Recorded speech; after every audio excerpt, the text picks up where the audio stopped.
2023년 7월 16일부터 이 사도행전 강해가 주님의 명령을 따라서 제가 시작을 했습니다. 오늘로써 거의 한 25개월의 대장정을 이렇게 시작하게 되면서 언제 끝나지 하는 그런 불안함도 있었고, 또 한 주 한 주 이 사도행전을 살펴나가면서 드디어 오늘로 막을 내리게 되어졌습니다. 오늘은 그래서 참으로 감사한 날이기도 하고 저에게는 감격이 아주 넘치는 날이에요. 설교 준비하는데도 제가 자꾸 입을 실룩실룩하고 하나님께 감사하게 되어지더라고요. 이 모든 영광을 오직 하나님께 돌려드립니다. 오늘 사도행전의 마지막을 살피면서 바울의 꿈이 이루어지는 것을 우리가 보게 되거든요. 사실 이 바울의 꿈이 아니었어요. 하나님의 꿈이었습니다. 사도행전 1장 8절만 알면 사실은 다 아는 것이거든요. 왜냐하면 그 1장 8절대로 하나님 이루어져 가는 과정이 2장부터 28장까지 지금 이루어져 있기 때문에 그래요. 그러니까 지금 28장을 우리 마지막을 읽었는데 사도행전 1장 8절에 하나님이 말씀하신 대로 완성시킨 장면이거든요. 여러분, 이 바울의 꿈이 주 안에서 이루어진 것처럼 우리의 꿈도 주 안에서 이루어질 줄 믿습니다. 우리가 꿈을 꾸면 분명히 현실로 나타나집니다. 현실이 암담하기 때문에 꿈이 이루어지지 않는 것이 아닙니다. 꿈을 가진 자, 소망을 포기하지 않은 사람은 현실로 분명히 다가옴을 믿으시기를 축복합니다. 믿음은 성경에서 바라는 것들의 실상이요 보지 못하는 것들의 증거라고 말씀하고 있습니다. 믿으십니까? 요셉의 꿈이 저와 여러분의 꿈이 되고 바울의 꿈이 저와 여러분의 꿈이 될 수 있기를 축복합니다. 그리고 그 꿈이 이루어지는 그림을 여러분 마음속에 자꾸 그리세요. 그래야 그 꿈이 이루어질 것입니다. 드디어 바울의 꿈이 이루어졌습니다. 사실은 상상할 수 없는 아주 험한 과정을 거쳤거든요. 그러나 마침내 이루어졌습니다. 로마에 입성한 것이죠. 오늘 본문 16절을 같이 읽어볼까요? 시작. 우리가 로마에 들어가니 바울에게는 자기를 지키는 한 군인과 함께 따로 있게 허락하더라. 저 노란 글씨 보세요. 우리가 로마에 들어가니 내가 로마도 보아야 하리라. 이 말씀이 지금 이루어지는 순간이거든요. 이 한마디 말씀에 이제까지의 바울의 모든 그 삶이 압축되어져 있습니다. 바울의 일생이 여기에 들어져 있는 것이지요. 바울이 그토록 고대하고 기다리던 꿈 중의 꿈인 이 로마의 첫 발을 내딛는 순간입니다. 바울의 느낌이 어땠을까요? 그러나 누가는 이 역사적인 사건을 아주 짤막한 한마디로 지금 기록하고 있습니다. 우리가 로마에 들어가니. 그러나 그 속에는 정말 무한한 내용이 담겨져 있지요. 바울의 감격을 여러분도 한번 생각해 보세요. 이 시간 다메섹으로 가는 도중에 예수님을 만났어요. 그리스도인이 되어진 사건, 그리고 1차, 2차, 3차에 걸쳐서 전도 여행을 했던 그 시간들, 또 그 가운데서 수없이 죽을 고비, 핍박, 또 먹지를 못하고 자지도 못하고 때로는 감옥에 갇히고 40에 하나 감한매를 맞고 결박을 당하고 재판을 받고 14일 동안 유라굴로라는 광풍을 만나 죽음의 항해를 지내갔던 그 모든 것들이 이 로마에 들어가니 라고 하는 이 한마디에 담겨져 있습니다. 그런데 누가는 그토록 감격적인 사건을 왜 이렇게 간단하게 표현을 했을까요? 그거는 바울이 한 것이 아니라 하나님이 모든 걸 하셨기 때문에 그렇습니다. 사도행전 강의가 어쨌거나 드디어 막을 내립니다. 여러분들도 좀 너무 길다고 생각되지 않으셨어요? 우리가 사도행전을 마치면서 여러 수식어를 붙여서 잘 끝났다라고 표현할 수도 있어요. 단 한마디 잘 끝났다라고 표현해야 될 것입니다. 왜냐하면 하나님께서 다 해주셨기 때문에 그렇습니다. 여러분이 신앙생활을 시작한 이래 여러분이 오늘 이 시간까지 행했던 모든 일들은 사실은 하나님께서 다 해주신 것입니다. 여러분의 과거를 돌이켜 볼 때 너무 자랑스러울 때도 있을 것이고, 그러나 자랑할 것도 없고 떠들 것도 사실은 없어요. 다 하나님이 해 주셨기 때문에 그래요. 그러니 간단히 한마디로 표현하면 될 것이고, 오직 우린 주님 앞에서 겸손하게 살아가야 할 줄로 믿습니다. 바울이 로마에 오기까지 그 과정을 모두 설명한다고 하면 아마 책 몇 박스는 될 것이에요. 우리가 만나고 있는 28장으로 해결이 안 돼요. 근데 구속사 이에서 하나님의 행하심, 성령의 이끄심을 보게 하는 아주 그 요점들만 지금 정리되어져 있는 것이니까. 그러나 한마디밖에는 쓰지 않았습니다. 하나님은 아주 간단한 것을 좋아하시는 분 같아요. 제가 생각할 때는. 그 어마어마한, 생각해 보세요. 천지를 창조하셨습니다. 그리고 창조하신 후에 하신 말씀이 무엇이었습니까? 하나님이 보시기에 좋았더라. 간단하죠? 단 한마디였습니다. 기도할 때도 마찬가지예요. 하나님께서는 우리가 중언부언하는 기도를 싫어하신다라고 말씀하십니다. 우리가 그냥 생활 속에서 보면 식탁 위에 막 반찬이 막 여러 개 막 늘어놓습니다. 그죠? 그런데 실속이 그렇게 여러 개 있지만 없는 것보다, 저 같은 경우는 그래요. 한 가지밖에 없는데 그것이 제 입맛에 맞으면 전 밥을 한 2공기는 뚝딱 해치웁니다. 여러 개 있지만 이게 실속이 없으면 그냥 그렇습니다. 저는 우리 집사람 보고 그래서 항상 너무 많이 하지 마. 저는 교회도 우리 중식도 그냥 3찬만 하면 좋겠어요. 그냥. 예. 오늘 아주 우리 박은수 집사님 아주 오늘 점심 하냐고 어제 밤 11시까지 몸도 성취하는데 제가 가슴이 아파요. 저희가 왜 저렇게 기특한 생각을 자꾸 할까? 분명히 하나님께서 이 강단에서 기특한 생각대로 하지 말고 말씀대로 하라고 했는데, 근데 말씀대로 했겠지. 그죠? 그리고 오늘 아침부터 또 전화해가지고, 목사님 저 일찍 가니까 저 좀 데려가 주세요. 아침부터 목사 차량 운행시키고, 좀 저 기특한 생각을 좀 조금만 했으면 좋겠어요. 그래서 우리가 막 여러 가지보다 뭘 하나 좀 제대로 할 수 있으면, 믿음의 길을 걸어갔으면 참 좋겠다는 생각입니다. 앞으로 여러분과 우리 교회가 큰 일을 많이 하게 될 것입니다. 여러분 아멘 안 해도 상관은 없어요. 하게 될 거니까. 하지만 무슨 일을 하든지 간에 자랑하지 마십시오. 그리고 중언부언도 하지 마십시오. 오직 한마디, 하나님께서 다 하셨습니다. 우리 같이 이 말만 합시다. 같이 한번 고백합시다. 하나님께서 다 하셨습니다. 한 번 더 하겠습니다. 하나님께서 다 하셨습니다. 사도행전 강해가 이제 끝나고 이후에 여러 계획도 오직 하나님께서 다 하십니다. 그러니 우리는 주님 안에서 늘 겸손하게 살아야 할 줄로 믿습니다. 바울의 꿈이 어느 날 갑자기 이루어진 것이 아닌 것처럼 우리의 꿈도 갑자기 이루어지는 것이 아니에요. 우리는 사도행전 강해를 시작하면서 교회 부흥의 꿈을 꾸기 시작했어요.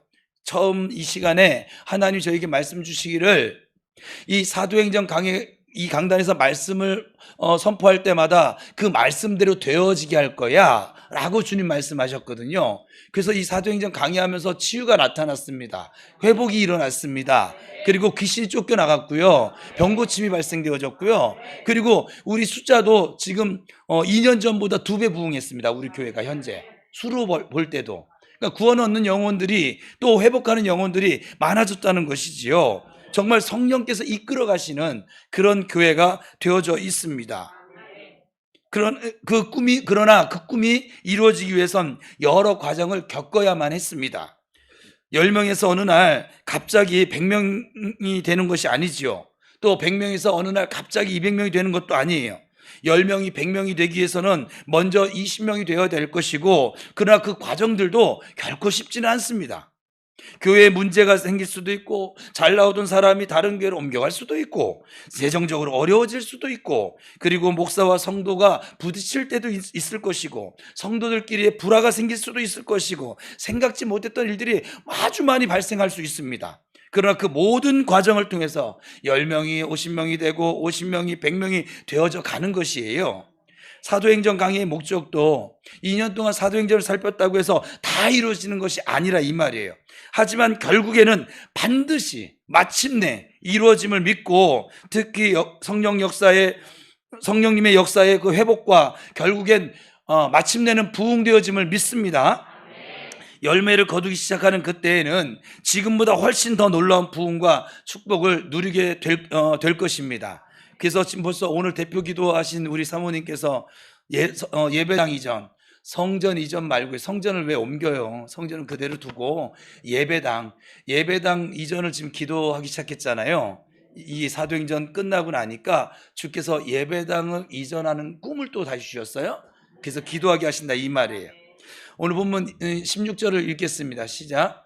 우리가 로마에 들어가니 바울에게는 자기를 지키는 한 군인과 함께 따로 있게 허락하더라. 로마에 도착한 바울에게 하나님께서는 자유를 허락하셨어요.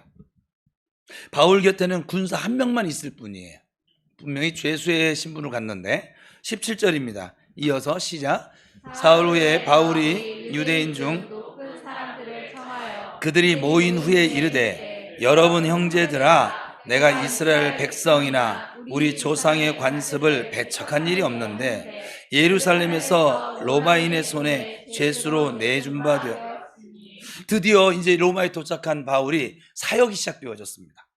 그는 먼저 동족인 유대인 중에 높은 사람들을 좀 초청을 해서 자신이 로마에 오게 되어진 그 이유와 상황에 대해서 설명을 해줍니다.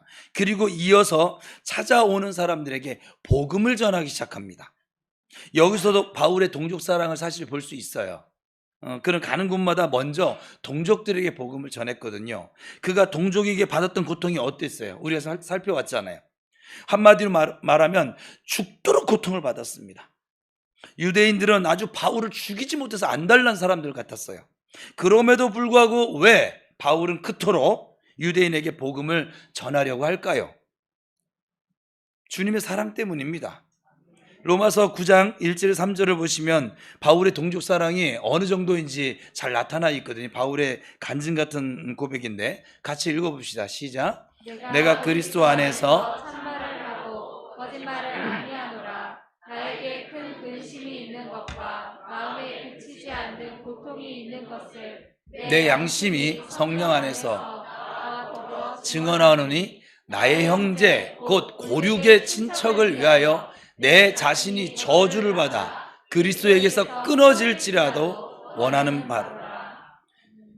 자신은 저주를 받아 그리스도에게서 끊어질지라도, 쉽게 얘기하면 지옥 갈지라도 자신들의 동족은 꼭 구원을 받아 천국 가야 된다는 얘기예요.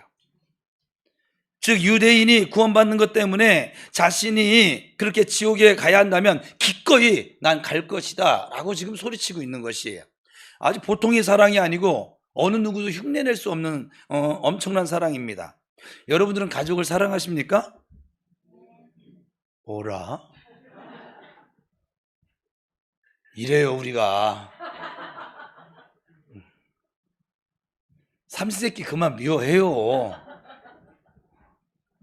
뭐 그렇게 미워합니까? 뭐 나는 뭐 그렇게 또 잘했습니까? 그만 미워해요. 여러분 가족 사랑하십니까? 여기 이래야지. 우리 교회 수준이. 이 땅에서 부모가 자식에게 줄 수 있는 가장 큰 사랑이 뭔지 아세요? 예수님 믿게 해주는 것이에요.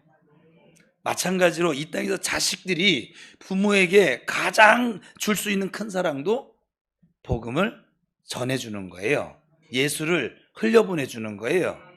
여러분도 그 큰 사랑을 실천하실 수 있기를 축복합니다. 가족이 다 믿었다면 좀 범위를 넓히세요. 예수 그리스도를 내 지인들에게, 친구들에게, 이웃들에게 자꾸 주면서 살아가시기를 축복합니다. 여러분 반드시 좋은 부모, 좋은 자식으로 살아가시기를 주님의 이름으로 축원합니다. 그러면 예수님을 믿게 하기 위해서는 무엇을 전해야 합니까? 23절입니다. 오늘 본문 시작. 그들이 날짜를 정하고 그가 이식하는 집에 많이 오니 바울이 아침부터 저녁까지 강론하여 하나님의 나라를 증언하고 모세의 율법과 선지의 말을 가지고 예수에 대하여 권하더라. 이 바울이 전한 것은 두 가지 내용이에요. 하나는 하나님의 나라고, 그리고 또 하나는 예수 그리스도입니다. 예수님께서도 마태복음 6장 33절에서 이렇게 말씀했어요. 우리 지난해의 말씀이기도 했어요. 너희는 먼저 그의 나라와 그의 의를 구하라. 여러분, 천국을 사모하며 살아가시길 축복합니다. 천국을 사모하는 마음이 있을 때 예수님을 믿게 될 것이고, 예수님을 믿게 되어질 때 우리가 천국 시민으로 살아갈 수 있습니다. 23절을 보면 로마에 입성하자마자 많은 사람들이 바울을 좀 찾았던 것 같아요. 그래서 일자를 정했어요. 그 말은 바울에게 한꺼번에 갈 수가 없으니까 이 시대도 예약제가 있었던 거예요. 예약을 한 뒤 정해진 시간에 바울을 방문했다는 것이고, 바울은 그들에게 아침부터 저녁까지 쉬지 않고 복음을 전했어요. 예수를 전했어요. 그러니까 여러분, 찾아가는 복음이 있는 것이고요, 찾아오게 만드는 복음이 있는 것이죠. 우리는 복음을 들고 찾아 나서야 합니다. 즉 전도하러 가는 것이죠. 가는 것은 적극적인 거예요. 우리 교회가 부흥되기를 원한다면 적극적인 전도에 힘쓰셔야만 합니다. 가서 강권하여 내 집을 채워라 라고 주님은 말씀하셨습니다. 이 말씀처럼 가서 데려오셔야만 합니다. 그러나 한편으로는 그들이 찾아오도록 만드는 것도 필요합니다. 요즘 프로야구에 관중이 아주 그냥 엄청나게 몰리고 있다고 그래요. 왜 몰릴까요? 우리 이기철 집사님이 관중으로 안 가는데 왜 더 몰리지? 더 줄어야 되는데? 돈 주고 갈 만한 매력이 있기 때문에 그래요. 그렇죠? 한국교회에 강해 설교로 아주 큰 영향을 끼쳤던 데니스 레인이라고 하는 목사님이 계시는데, 이 목사님은 교회 부흥을 위해서 필요한 세 가지를 교회가 부흥하려면 기도하는 교회가 돼야 되고, 두 번째는 회개하는 역사가 교회 가운데 나타나야 될 것이고, 세 번째는 말씀, 설교라고 그렇게 지칭하였습니다. 꽃에 향기와 꿀이 있을 때 막 벌이 막 찾아오잖아요. 그죠? 근데 살아있는 말씀, 능력의 말씀, 이 은혜로운 말씀들이 선포되는 교회라면 찾아오게끔 되어지겠죠. 음식 맛이 좋다고 소문이 돌면 미식가들은 그것이 뭐 어디든 뭐 오지든 상관하지 않고 찾아가더라고요. 하물며 영적인 양식이 맛있는 것이라고 소문이 나면 더욱더 찾아가지 않을까요? 그럼 어떻게 해야 찾아오게 하는 말씀이 될 수 있을까요? 참된 복음, 즉 예수 그리스도가 강하게 선포되어질 때, 복음이 선포되어질 때 가장 힘있고 능력있고 은혜 있는 말씀이 될 것이고, 그럴 때 죽을 영혼들이 찾아오게 되어지는 것이죠. 그래서 여러분이 저를 위해서 기도해 주셔야 돼요. 우리 목사님들을 위해서. 그들의 가치관, 목사님들의 사상을 전하는 이 자리가 아니라 참된 복음, 하나님의 말씀을 있는 그대로 담대하게, 사람들 눈치 보지 말고 말씀을 말씀대로 선포할 수 있기를 위해서 기도해 주시기 바랍니다. 담대하게 이 복음의 비밀을 알리는 종이 될 수 있기를 위해서 기도하세요. 교회들이 살기 위해서도, 또 부흥되기 위해선 언제나 목사든 성도든 복음에 충실하셔야만 합니다. 복음이 약화되는 교회라면 절대로 소망이 없겠지요. 물론 힘 있는 복음이 전파된다 해서 모두 다 받아들이는 건 아니에요. 지금도 마찬가지예요. 우리 교회가 꽤나 은혜가 있어요. 그럼에도 불구하고 모두가 받아들이냐? 그렇지 않아요. 24절 읽겠습니다. 성경이 말을 해줘요. 시작. 그 말을 믿는 사람도 있고 믿지 아니하는 사람도 있어. 참 이상한 거예요. 믿는 사람도 있고 믿지 아니하는 사람도 있고, 베드로가 설교했을 때도 모두 다 우리가 어찌 알고 통에 자복하는 사람도 있고, 우리가 어떻게 하면 저 자식을 죽이지, 이런 사람도 있고. 그러면 우리 사람들만 그런 것 같아요? 설교자만? 바울을 통해 전해진 말씀을 일부는 믿었어요? 근데 일부는 믿지 않습니다. 믿든 안 믿든, 그래서 전도자나 설교자는 예수 그리스도를 전하셔야 합니다. 그 이유는 누구 책임이에요? 하나님 책임이에요. 제가 여러분 못 바꿔요. 저는 여러분 못 바꿨다고 해서 처음에 사역할 때는 좀 낙심도 되기도 하고 막 그랬는데, 이렇게 정성을 들이는데 어떻게 저렇게 안 변할까 막 이랬는데, 지금은 그게 없어요. 그래서 제가 제일 행복한 목사라니까요. 저는 여러분들에 대해서 기대는 가지고 있지만 실망하지 않아요. 왜냐하면 여러분들은, 제가 지금 대하고 있는 여러분들은 제가 만나기 이전에는 훨씬 좀 그랬어요. 지금 많이 인간 되셨어요. 우리 교회가 단양 마늘을 먹이잖아요. 그래서 많이 사람 되셨어요.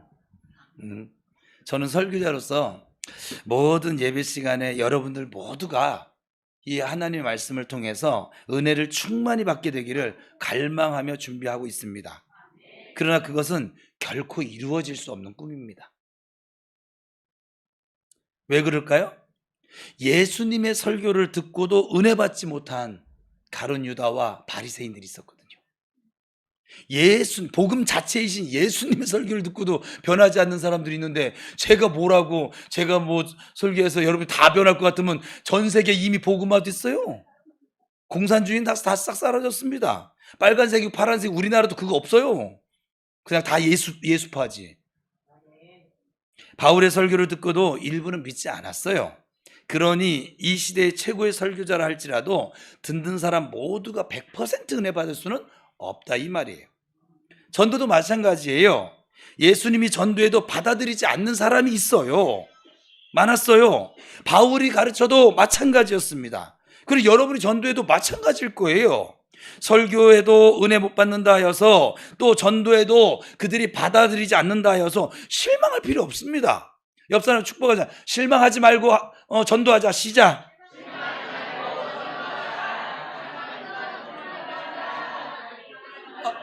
자, 하나만 좀 더 합시다. 실망하지 말고 사랑해 주자. 시작.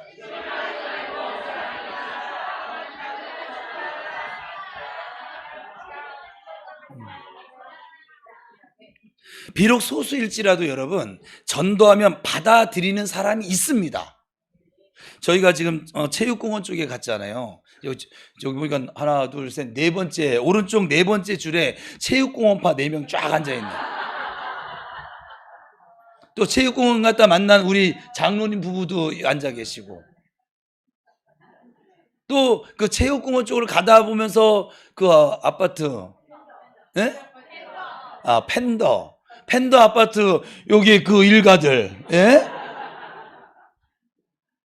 저희가요 1년 반을 거기 비가 오나 눈이 오나 건빵을 주고 뻥튀기를 주고 붕어빵을 주고 해간, 우리 맨 처음에 그거 아세요? 여기 계신 분들 거기 처음 갔을 때 우리 전도자들이 갔다 왔어. 의도 터지고 왔네. 와가지고 목사님, 거기 너무 어두워요. 너무 영적으로 깨어지신 분들이 그 영적인 상태를 느끼는 거예요.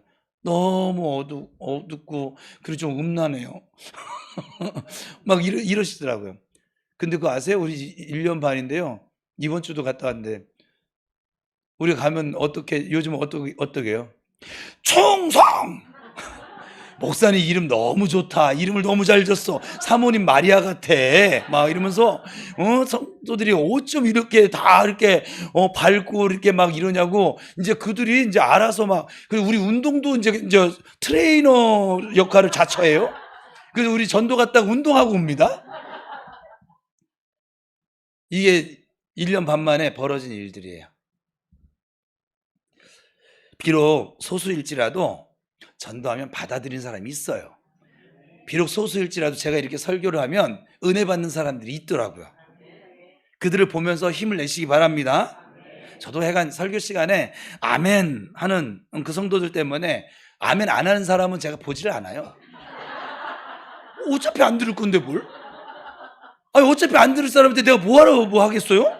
그렇죠? 그들 바라보면서 내가 왜 실망해야 되냐고. 이렇게 날 보고 웃어주는 이렇게 예쁜 성도들이 많은데, 그죠? 아멘하는 성도들 때문에 그들 바라보면서 더 힘을 내서 준비를 하고 기도를 하고 그리고 설교를 하고 있습니다. 믿고 안 믿고는 우리의 탓이 아닙니다. 네, 믿음은 하나님이 주신 선물이라고 했잖아요.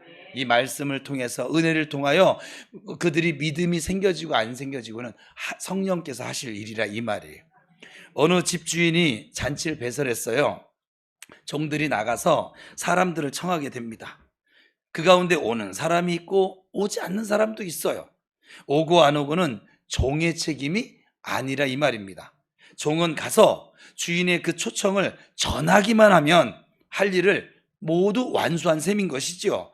전도 열매를 거두지 못한다고 낙심하지 마십시오. 하나님께서 택한 자는 결국은 믿게끔 되어져 있습니다.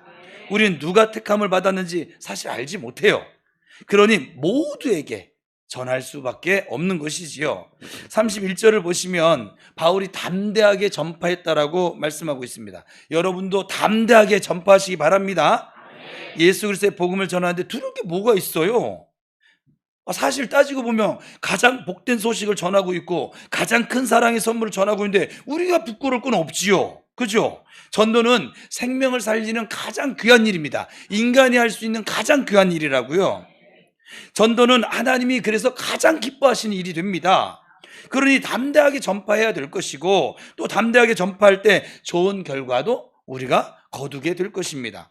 30절을 읽겠습니다. 시작. 바울이 온 이태를 자기 셋집에 머물면서 자기에게 오는 사람을 다 영접하고 바울이 2년 동안 이 셋집에 유하면서 복음을 전했다고 하는데 바울의 마음이 상하지 않았을까요? 여러분 그냥 읽죠. 저는 그림을 그려가면서 읽으니까 좀 상했을 법해요. 왜냐하면 그토록 모진 고난을 다 견뎌가면서 기다리던 로마에 입성을 했거든요. 그럼 날개를 피고 지금 막 해야 될 거 아니겠어요? 그죠? 그런데 엄청난 기대도 있었을 것이고 순식간에 로마를 복음으로 물들게 하고야 말리는 아주 큰 꿈도 가지고 있었을 것이고 하나님께서 반드시 이 로마에 들여놓고 말리라는 약속까지 해주셨으니까 그런 기대를 할 만도 합니다. 그러나 바울을 기다린 것은 그것이 아니었죠. 이 얘기가 기억이 나네. 제가 개척을 할 때 부평우리교회 개척을 하나님이 말씀을 주셔서 개척을 할 때 맨땅에 헤딩을 했거든요. 이렇게 강대상도 없어요. 마이크도 없어요. 그냥 보면대 하나 들고 기타 하나 둘러매고 그냥 우리 가족들하고 우리 정간사님하고 그렇게 맨 처음에 시작을 했는데 스피커 없어요. 아무것도 없어요. 약간 그냥 없어요. 의자만 있어요. 그런 데서 개척을 시작을 했는데 매주마다 2명씩 뭐 3명씩 뭐 적어도 1명씩 매주 2달 동안 8주를 계속 등록을 하더라고요. 그렇게 해서 처음에 한 20명 정도가 이렇게 차더라고요. 근데 제가 개척하기 전에 우리 정간사한테 그랬던 것 같아. 내가 누구한테 그랬는지 사모한테 그랬나? 난 개척하고 3년 안에 쇼부 볼 거야. 3년 안에 쇼부 와서 3년 안에 100명이 차지 않으면 난 교회 간판 내릴 거야. 참 용감무쌍했죠? 왜냐하면 내가 하고 싶어서 개척한 게 아니라 하나님 말씀을 주셨거든요. 주변에 내 선배 목사님들이 너 개척 못하게 될 거야 막 저주를 퍼붓었어요. 저주는 아니지만 그들은 현실을 보고 얘기해 준 건데 저한테는 뭐 저주처럼 들렸죠. 그리고 같이 뭐 죽을 때까지 쫓아간다는 정간사마저도 나중에 눈동자 저가 얘기는 안 했는데 표정을 보니까 이게 개척이 될라나 말라나 이게 목사님은 왜 저렇게 태평하게 저러고 있냐. 중간에 얘기는 하는데 목사님 뭐 이렇게 불안하지 않으세요? 뭐 막 이런 소리는 들었던 것 같아. 정확한 기억은 없어요 지금. 하도 오래돼서. 그랬는데 저는 하나도 불안하지 않았고 왜? 말씀을 줬거든요. 바울도 아마 로마 들어가는 거 하나도 불안하지 않았을 것 같아요. 말씀을 줬거든요. 말씀을 이루시는 내 아버지니까. 그래서 나중에 이제 개척을 했어요. 기적이죠. 개척을 할 수 없는 상황인데 개척을 했어요. 그렇게 하고서는 이제 막 날라다니랬더니 주님이 금식을 시켰고 그리고 또 그래서 금식 끝나고 다시 날라다녀 보랬더니 이제 가만히 앉아서 너 말씀과 기도에 전무하거라. 그러더니 이제 설교도 이제 이렇게 종이 설교, 원고 설교를 해라. 그 전에 제가 원고 설교를 안 했었거든요. 그냥 메모 설교를 했었거든요. 제가 좀 성령파잖아요. 그렇게 썼는데 원고 설교를 해라. 3년이 지났는데 100명은커녕 바울이 그런 그 기대가 없었을까요? 있었을 것 같아요. 제가 지금 목사님들하고 만나서 보면 개척할 때마다 저마다 꿈이 있거든요. 막 여러분들도 어떤 일을 시작할 때 꿈이 있잖아요. 근데 그대로 내가 생각한 대로 되어지지 않을 때 여러분들은 막 신나, 너무 신나네, 막 이렇게 신나하십니까? 아니면 절망하십니까? 절망하게 되죠 사람이. 근데 바울을 이렇게 꿈을 안고 로마에 입성했는데 바울을 기다렸던 것은 그것이 아니었어요. 넓은 광장에 수많은 인파를 모아놓고 막 복음에 막 우리 여의도에 막 누구야 빌리그레암 목사님 오셔서 막 그냥 100만 성도 막 이 강의하고 부흥성회라고 이런 게 아니었어요. 겨우 조그만 셋집에 셋방살이 하는 그 집에 찾아오는 사람들에게만 전했을 뿐입니다. 그것도 2년이라고 하는 길다면 길고 짧다면 짧은. 하지만 바울의 모습을 보면 그런 환경에 대해서 불평을 한다거나 실망한 모습이 전혀 보이질 않아요. 그는 주어진 환경 속에서 여전히 최선을 다하며 살아갑니다. 여러분에게 큰 꿈이 있었을 거예요. 그 꿈이 속히 이루어지기를 축복합니다. 하지만 속히 이루어지지 않는다고 해도 조급하게 생각해서는 되지 않습니다. 꿈을 이루기 위해서 어느 날 갑자기 아주 큰 것 한 방 터뜨리겠다는 생각을 던져버리시고 지금 현실 속에서 내가 할 수 있는 일을 찾아서 시작하시기를 바랍니다. 그러면 결국에는 그 큰 꿈이 이루어지게 될 것입니다. 아무것도 하지 않고 가만히 있으면서 기다리면 꿈은 절대로 이루어지지 않습니다. 어느 날 우리 이기철 집사님, 저 요즘 이기철 집사님하고 형님 동생 하는 사이인데 아주 친하거든요. 저분이 어느 날 저에게 와서 그러는 거예요. 목사님, 제가 복권을 사는데요. 복권 사서 당첨되면 잘하겠다는 거죠, 지금. 그 꿈 이루어지기를 축복합니다. 학생이 반에서 1등을 목표로 세웠다면 그 목표를 세운 그날부터 기초적인 것부터 시작을 해서 최선을 다한다면 어느 날 1등이 되어진 자신을 발견하게 될 거예요. 기초를 시시하게 여기고 공부는 하지 않고 맨날 놀러 다니고 맨날 게임하고 그리고 나 1등 할 거야 꿈만 가지고 있다면 1등은 언제까지나 꿈으로만 머물러 있을 것입니다. 전도도 마찬가지인 거죠. 여러분이 1년에 1명 또는 10명의 전도 목표를 세울 수 있어요. 전도가 쉬운 여자에게 10명은 좀 너무 작긴 한데 약간 보통으로 하는 거예요 지금. 그 목표를 이루기 위해서는 단숨에 10명을 채우겠다는 그런 생각을 던져버리고 한 사람부터 시작하셔야 합니다. 그러나 한 명을 전도했을 때 10명도 있는 것이지 또 10명의 목표에 비하면 사실 한 명은 아무것도 아니지만 그 한 명이 있어야 10명이 되어지는 것이고 한 명이 없이 10명이 있을 수는 없다 이 말이죠. 서두르지 마셔야 하고 너무 큰 것만 생각하면서 작은 것을 소홀히 해서도 되지 않습니다. 바울의 환경은 셋방살이 환경입니다. 셋방에 갇혀서 군인이 한 명이라도 지키고 있으니까 갇혀서 전도를 하면서 언제 로마로 복음화 시키겠습니까? 손은 누가 키울 것이고 그죠? 그러나 바울은 서둘지를 않습니다. 포기하지도 않습니다. 최선을 다해서 복음의 씨를 뿌립니다. 바울 자신이 거둘 수 있으면 더욱 좋겠지만 거두지 못한다고 해도 계속 뿌립니다. 그리고 바울이 그 역사로 보면 바울이 결국 육체의 때를 벗고 하나님 품에 간 다음에 바울이 전한 복음이 꽃을 피웁니다. 역사로 보면 현실이에요. 바울이 씨를 뿌린 뒤에 200여 년이 지나간 뒤에 로마라고 하는 나라 자체가 기독교가 국교가 되어집니다. 로마 전체가 복음화가 되어졌다는 증거죠. 지금 10명에서 1년 뒤 20명이 모이면 100% 성장입니다. 우리 교회는 지금 100% 성장했어요. 2년 만에. 부흥이 쉽지 않은 현실에서 100% 성장은 엄청난 기적과 같습니다. 제가 지금 목사님들을 만나면 지금 다른 교회는 전부 다 줄었답니다. 많이 줄었답니다. 이 코로나 지나가면서. 우린 코로나 지나면서 2배로 불었습니다. 참 신기한 교회예요. 한국의 5만 교회가 여러분 1년에 10명씩만 전도해서 등록시킨다면 욕심 부리지 말고 1년에 5만입니다. 10년이면 500만 명이고 아주 어마어마한 교회 부흥입니다. 20년이 되면 1000만 명입니다. 그러면 우리나라 복음화율이 50%가 넘게 되겠죠. 그러니 지금 현실에 여러분 좀 충실하게 살아가시길 바랍니다. 큰 것만 바라보지 말고 하나님께서 주신 현재의 상황 속에서 최선을 다하면서 충성하도록 하십시다. 내 가족 중에 믿지 않는 한 사람에게 먼저 관심을 가져주시고 그를 구원하기 위해서 때로는 기도에 또 눈물로 또 땀을 흘려주시길 바랍니다. 그러면 어느 날 우리 가족이 다 예수님을 믿게 될 것이고, 어느 날 우리 이웃이 모두 다 예수님 앞에 돌아와 있음을 보게 됩니다. 티끌모아 태산이라고 하는 말이 있잖아요. 사도행전은 바울이 로마에서 복음을 전하는 28장으로 끝을 맺습니다. 그것도 31절로. 그러나 지금도 사도행전은 계속 되어지고 있습니다. 이제 사도행전의 29장을 써나가야 할 책임이 바로 저와 여러분에게 있는 것이지요.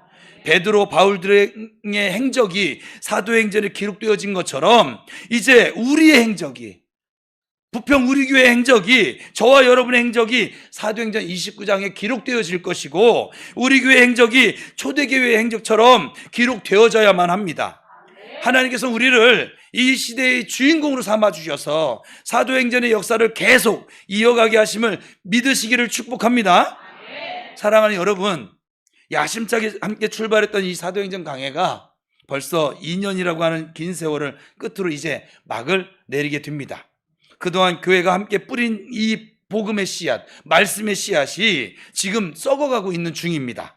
우리는 반드시 30배, 60배, 100배의 열매를 거두게 될 것입니다. 여러분 죽지도 마시고 이렇게 부평 우리가 그렇게 되는 걸 꼭 목도하세요. 옆사람 저 축복합시다. 마지막 날인데 뭐 다 하는 거지 뭐. 죽지도 말고 아프지도 말자. 시작.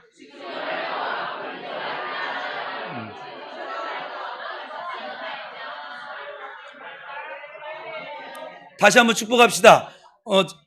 말씀의 부흥이 또 은혜의 부흥이 일어나는 것을 꼭 보면서 합시다. 시작.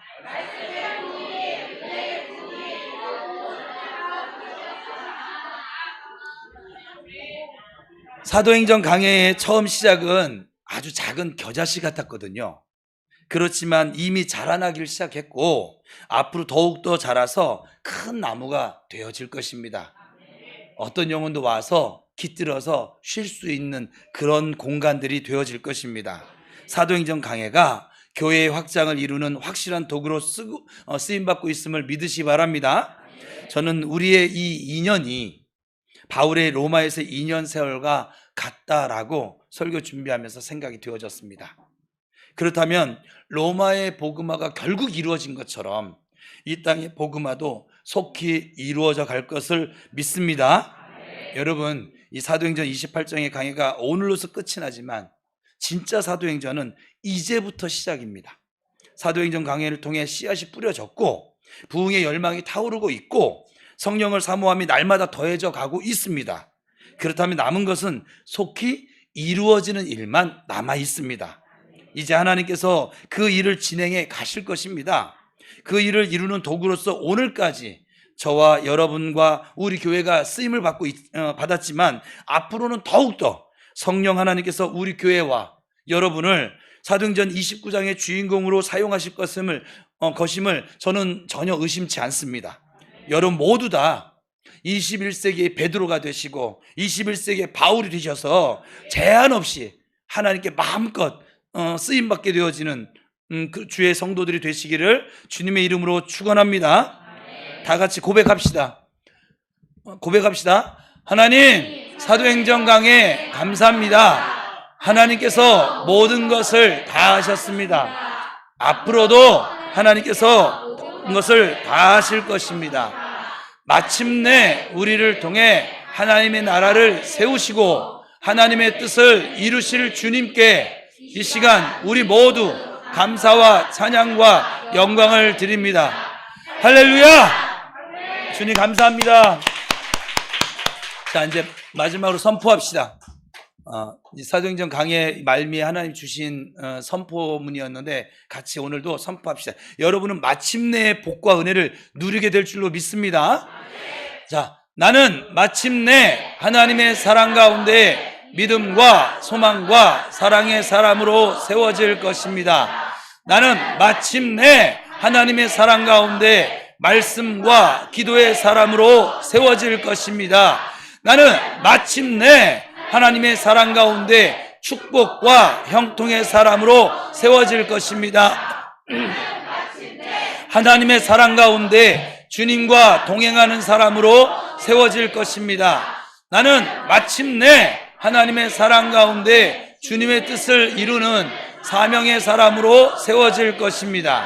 이것이 나를 향하신 하나님의 사랑이요, 하나님의 약속이요, 하나님의 계획입니다. 아멘. 그렇게 여러분들은 이 마침내 복과 은혜를 반드시 마침내 누리게 될 줄로 믿습니다. 기도하겠습니다.